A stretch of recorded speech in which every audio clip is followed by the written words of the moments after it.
Tanner with Northwest Roof Maintenance. We're here in Ridgefield today on a roof to replace some worn out plastic one-way vents. So what happens over time is the plastic gets exposed to the UV rays and weather, causing it to crack and wear. This can lead to small leaks and in some cases even mold and mildew buildup.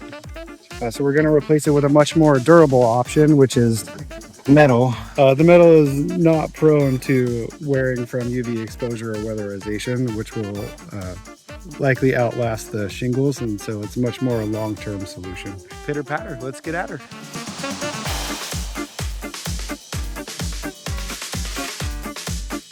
We crimped the downstem on the vents to make it a little smaller so that we can more easily install it to the ducting.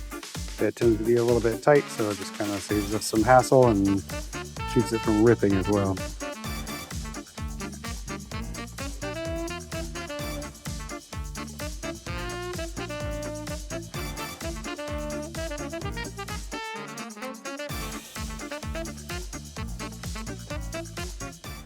Sealing down the old shingles, because once you pull up the adhesive on the shingles that are going to remain on the roof that were there before, they will no longer stick down by themselves.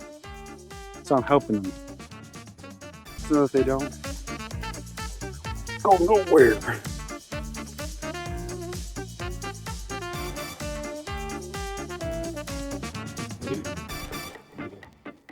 It's exhausting.